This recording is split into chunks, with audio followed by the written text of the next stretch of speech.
Welcome back to the Roadshow. This morning in the Buzz, House Democrats are still dealing with the backlash after pushing forward that health care bill this week. The FBI is now investigating death threats and acts of vandalism against several people who voted for the reform. Take a listen to this. You will rue the day you did this, Mr. Stupak. I hope you die. Wow, that's just one of more than 10 members who received frightening voicemails from angry constituents this week. Both Democrats and the GOP are, of course, condemning the behavior. In fact, Republican House Leader John Boehner released a statement urging angry Americans to stop the violence and the threats. Some people out there are saying, though, that's not enough, and they fear the situation could get even worse. Let me first of all just say a little bit about these really what are menacing voicemails. First of all, it is really such a cowardly thing to do because you're just literally just going blah, blah, blah, blah, blah, saying these horrible things without anybody being able to defend themselves on the other end and then hanging up. And not even revealing yourself. Right, and second of all, it is just, I've had this happen before where I got a series of kind of creepy phone calls a couple of years back where... Sorry about that. Oh, it was you, Ben. No, we figured it out. But no, it's a very scary thing to hear somebody that you don't even know on the other end saying, you know, horrible things to you, and especially in light of how controversial the health care bill was this week, to just sort of add all of that is just really not acceptable. This thing's a mess. I mean, this thing is really a mess. And just when you think, the other day we were doing the news on it, you know, President Obama signing the bill and it's done, Joe Biden swearing in his ear, they're all celebrating, all the Democrats, and now we hear that there was 2 mistakes. Yeah. Now I got to go back and kind of sort of start all over again.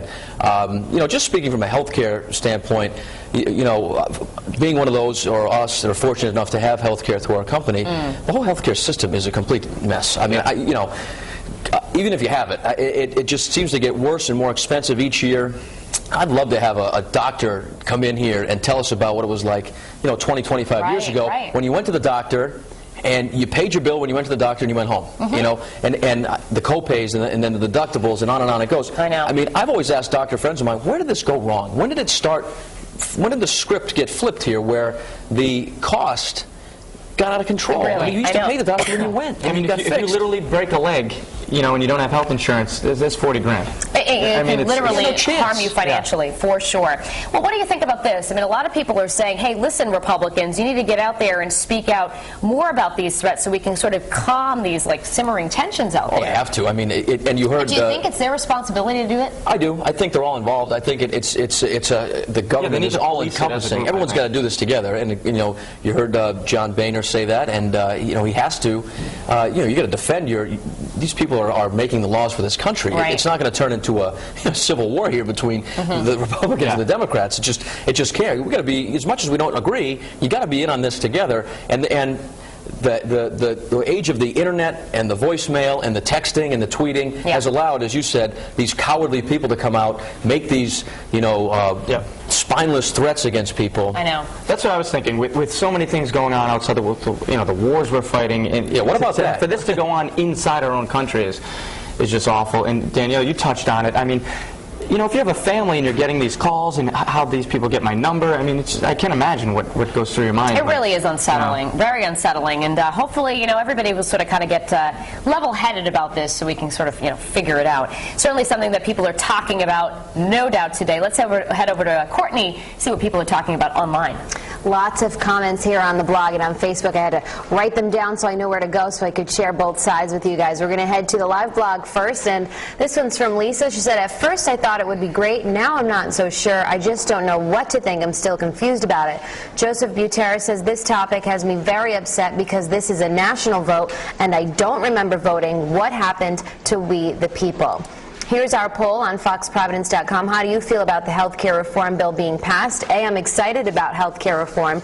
B, I'm angry with the health care vote. Or C, I don't know how to feel. And we also have a complete section about this health care reform if you guys do want to catch up this morning. Here's a look at our Facebook page. Lots of comments as usual. And this one's from Christine Wilford. She says, I'm not happy. While I support everyone having health insurance, this bill contains some big flaws like big marriage penalties, and this was a huge mistake. And while this will help some people, there are others it will hurt. Pamela Burkett agrees and says she's not happy about it. And Erin Scorpio says she can't get any straight answers of how this will affect the middle class to make an opinion on this. And Lindsay Cervini is still confused about the health care bill.